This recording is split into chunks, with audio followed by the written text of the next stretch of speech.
إن الحمد لله نحمده ونستعينه ونستغفره ونعوذ به من شرور أنفسنا وسيئات أعمالنا من يهده الله فلا مضل له ومن يضلل فلا هادي له أشهد أن لا إله إلا الله وحده لا شريك له وأشهد أن محمدا عبده ورسوله لا نبي بعده اللهم صل وسلم وبارك على عبدك ورسولك محمد النبي الأمي وعلى آله وصحبه ومن تبعهم بإحسان إلى يوم الدين أما بعد فأوصيكم ونفسي بتقوى الله فقد فاز المتقون إذ قال الله تعالى في كتابه الكريم أعوذ بالله من الشيطان الرجيم بسم الله الرحمن الرحيم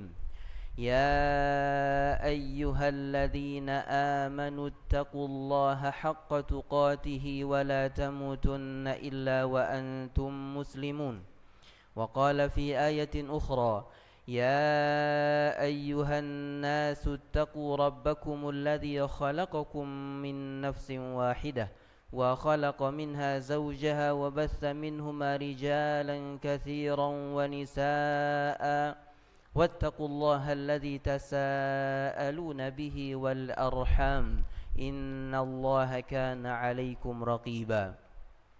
Jamaah Jumat yang dimuliakan Allah Subhanahu wa taala, tentu syukur kita kepada Allah atas semua limpahan nikmat yang masih kita rasakan. Hari demi hari masih kita jalani dengan normal. Bangun tidur kita masih diizinkan untuk ingat kepada Sang Pencipta alam semesta. Rasulullah sallallahu alaihi wasallam menjadikan kesyukuran pertama seorang hamba adalah bersyukur dihidupkan kembali dan diizinkan berzikir kepada Allah Subhanahu wa taala. Jamaah Jumat yang dimuliakan Allah Subhanahu wa taala, sungguh semua rutinitas yang kita jalani akan berakhir dengan satu panggilan, akan berakhir dengan satu sapaan.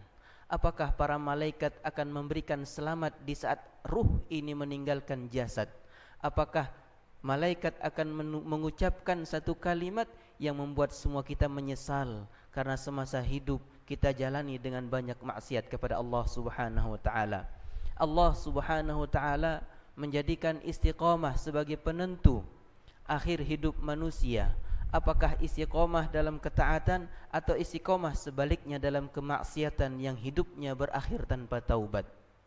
Allah Subhanahu wa taala menurunkan satu ayat kepada Rasulullah sallallahu alaihi wasallam menggambarkan tentang hamba-hamba yang ketika Allah titipkan akal, ketika Allah titipkan usia sehat hingga baligh usianya, aqil akal fikirannya, mampu memahami dan membedakan mana perintah dan larangan, mampu memahami mana kewajiban, mana yang dilarang, maka Allah Subhanahu wa taala mengatakan innalladzina qalu rabbunallah, sesungguhnya orang-orang yang mengikrarkan, mengatakan, mengungkapkan, mendeklarasikan bahwa rabbunallah, Allah lah sebagai pencipta, Allah lah sebagai pengatur alam semesta, Allah lah yang pemberi seluruh nikmat yang kita rasakan, dan Allah lah pemilik dari seluruh yang ada di alam semesta. Yuhyi wa yumit, menghidupkan dan mematikan. Innalladzina qalu rabbuna Allah tsumma istaqamu. Jamaah Jumat yang dimuliakan Allah Subhanahu wa taala, jika ditanya seluruh orang yang mengaku beragama Islam, siapakah pencipta alam semesta, maka semuanya akan mengatakan Allah. Maka kalimat Rabbunallah, Allah sebagai pencipta, Allah pengatur, Allah pemberi nikmat, dan Allah Subhanahu wa taala pemilik, semua kita ikrarkan. Namun apakah kemudian dengan konsekuensinya juga kita jalani? Tsumma istaqamu, lalu dia beristiqamah. Istiqamah dalam menjalankan ketentuan-ketentuan yang menjadi turunan seorang hamba ketika mengatakan asyhadu an la ilaha illallah.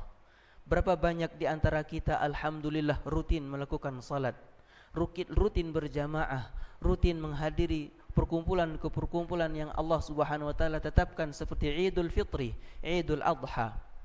Akan tetapi kemudian apakah seluruh dari konsekuensi istiqomah ini mampu kita jalani? Tsumastaqamu. Lalu orang-orang yang mengikrarkan diri mengaku Allah Subhanahu wa taala sebagai pencipta, sebagai Rabb, tsumastaqamu. Lalu dia menjalankannya dengan istiqamah. Istiqamah wastaqim bima amarakallah. Istiqamalah menjalani apa yang Allah perintahkan. Tsumastaqamu tatanazzalu alaihimul malaikah. Turun kepada pada mereka para malaikat. Kalau kemudian para malaikat ini turun, para ulama mengurai kapan turunnya malaikat kepada diri setiap hamba, diri setiap manusia beriman. Tatanazzalu alaihimul malaikah. Pada waktunya semua kita akan disamperin, akan didekati, akan dikunjungi, bahkan malaikat akan mendekat kepada setiap hamba. Ada waktunya. Di antara para ulama yang menyebutkan kapan turunnya para malaikat ini adalah Ibnu Zaid. Mengucapkan turunnya para malaikat, memberikan kabar gembira ini, momen pertamanya pada seorang mukmin adalah indal maut, ketika ajal datang. Detik seorang manusia mengalami kepanikan yang tidak ada kelebihan dari panik ini di dunia adalah detik saat ajal datang. Maka momen panik ini malaikat datang. Tatanazzalu alaihimul malaikah. Turun kepada mereka para malaikat. Ini momen pertama di saat ajal datang. Di saat semua usaha keluarga yang ada di sekeliling kita berusaha untuk kita sehat, bahkan melakukan pengobatan, terapi, penanganan yang secanggih yang mampu manusia lakukan. Tapi ajal tidak mampu diundur ataupun dimajukan.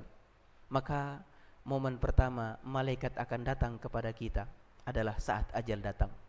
Yang kedua, disebutkan bahwa momen malaikat datang untuk memberikan kabar gembira ini adalah di saat kita berada di alam barzakh. Di saat semua kekayaan, pangkat, jabatan, ketenaran dan semua kehebatan yang kita susah payah usahakan semasa hidup ini kita tinggalkan, maka kita tinggal di dalam tanah. Kita di alam barzakh, alam yang semuanya hanya kita bisa dapatkan keterangannya melalui hadis, melalui keterangan-keterangan Rasulullah sallallahu alaihi wasallam. Momen para malaikat datang kepada seorang hamba adalah di alam barzakh. Yang ketiga, datangnya para malaikat yang disebutkan di ayat ini adalah saat yaumul ba'ats, di saat kita dibangkitkan.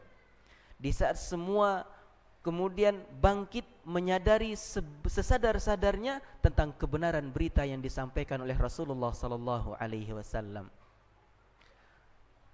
Tatanazzalu alaihimul malaikatu alla takhafu wa la tahzanu. Dua berita pertama yang para malaikat bawa kepada seorang hamba adalah alla takhafu. Jangan khawatir, jangan takut.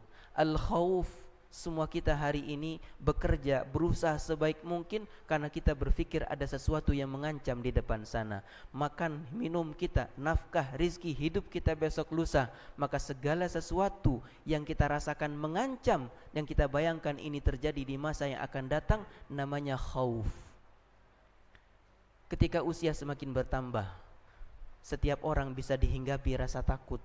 Apakah amal yang dia lakukan ini cukup sebagai bekal di akhirat nanti? Semua orang akan merasakan cemas. Apakah di akhirat nanti dia akan selamat atau tidak? Apakah kemudian semua yang ditinggalkan ini akan bermanfaat, akan diteruskan? Atau khauf ini di segala sesuatu yang menyebabkan kita khawatir dan itu di masa yang akan datang.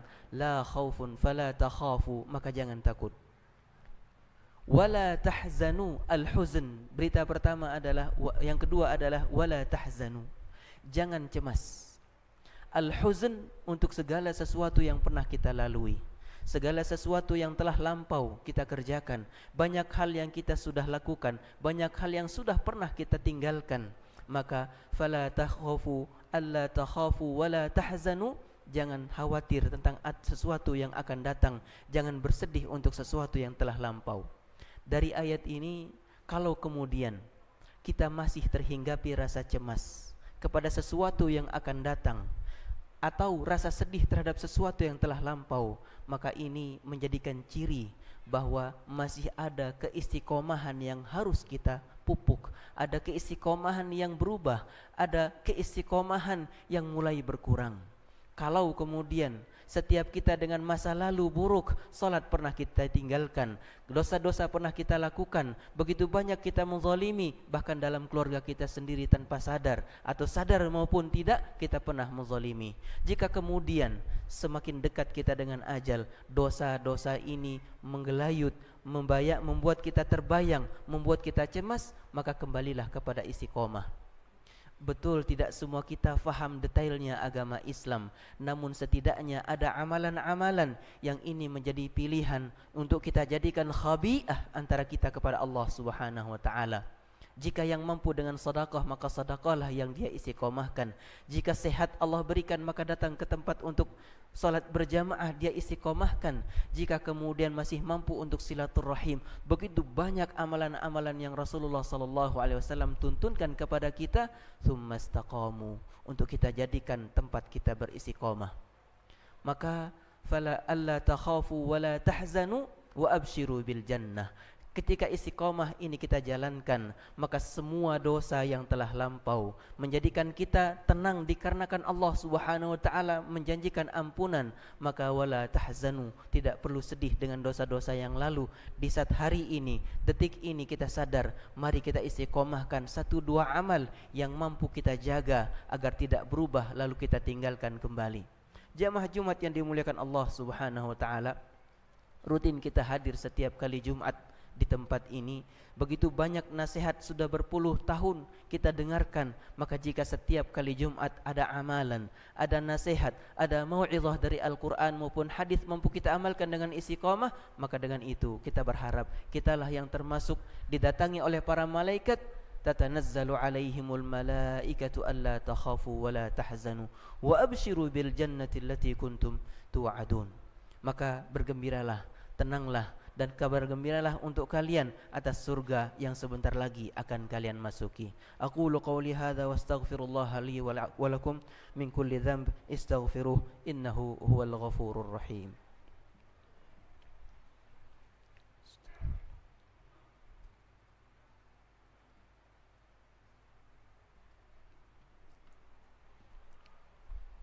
Alhamdulillahi Rabbil Alamin, hamdan yuafi ni'amahu yukafi'u mazidah. Allahumma lakal hamdu hamdan kathiran hatta tahdha, wa lakal hamdu ba'da ridha.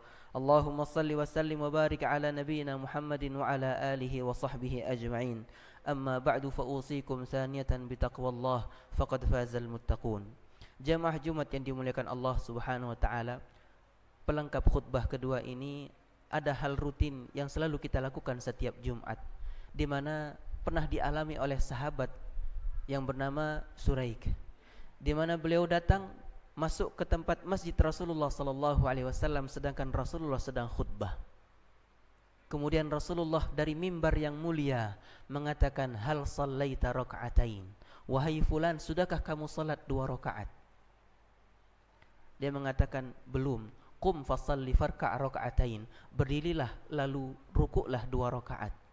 Ini momen Rasulullah di sebuah hari Jumat sedang khutbah, datang seorang jamaah langsung duduk lalu disuruh berdiri untuk solat 2 rakaat tahiyatul masjid.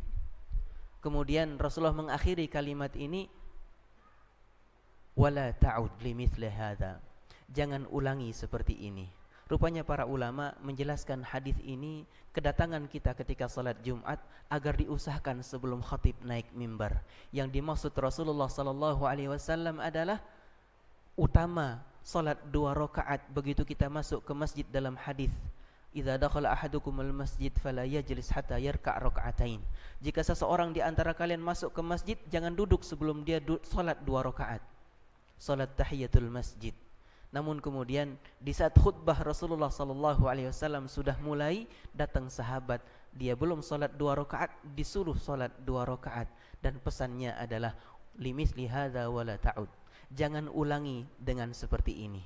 Mudah-mudahan hadis yang terakhir di khutbah kedua ini menjadi nasihat untuk kita dari Rasulullah sallallahu alaihi wasallam agar kiranya berusaha datang lebih awal sebelum khatib naik mimbar, karena pesan hadis ini memberikan keutamaan salat 2 rakaat sebelum atau ketika kita masuk ke masjid. Semua tuntunan ini sampai kepada kita melalui Rasulullah sallallahu alaihi wasallam, perjuangan para sahabat, tabi'in, tabi'it tabi'in, maka merekalah yang paling berhak untuk kita doakan. Bahkan Rasulullah sallallahu alaihi wasallam dimuliakan Allah Subhanahu wa taala dengan kalimat innallaha wa malaikatahu yusalluna 'alan nabi ya ayyuhalladzina amanu sallu 'alaihi wa sallimu taslima. Allahumma salli 'ala Muhammad wa 'ala ali Muhammad kama sallaita 'ala Ibrahim wa 'ala ali Ibrahim innaka Hamidum Majid. Allahumma barik 'ala Muhammad wa 'ala ali Muhammad kama barakta 'ala Ibrahim wa 'ala ali Ibrahim innaka Hamidum Majid. Allahumma ighfir lana walil muslimin. Allahumma ighfiril muslimina wal muslimat al ahya'i minhum wal amwat. Allahumma a'izzal Islam wal muslimin wa ahlikil kafarata a'da'aka a'da'ad din. Allahumma aslih wulata umurina. Allahumma aslih wulata umurina. Allahumma aslih wulata umurina. Allahumma la tusallit alaina bidhunubina man la yakhafuka wa la yarhamuna. Allahumma man arada su'an bi ummati nabiyyika fi hadzal balad wa fi sa'iri biladil mu'minina farudda kaidahu alayhi ya rabbal alamin. اللهم انصر المسلمين. اللهم انصر المستضعفين من عبادك. اللهم انصر المستضعفين من عبادك في كل مكان. اللهم انصر إخواننا المستضعفين في غزة في فلسطين وفي كل مكان يا رب العالمين. اللهم وحد كلمة المؤمنين. اللهم وحد كلمة المجاهدين. اللهم انصرهم نصرا عزيزا. اللهم انصرهم نصرا عزيزا. اللهم سدد رميتهم. مزق بهم راية اليهود فلا تحقق لهم راية ولا تحقق لهم غاية. اللهم إنك على كل شيء قدير. اللهم إنك على كل شيء قدير. اللهم أرنا فيهم عجائب قدرتك. اللهم إنا نعوذ بك من شرور الظالمين. إنا نجعلك في نحورهم ونعوذ بك من شرورهم. لا إله إلا أنت سبحانك إنا كنا من الظالمين. سبحان ربك رب العزة عما يصفون وسلام على المرسلين والحمد لله رب العالمين. أقم الصلاة.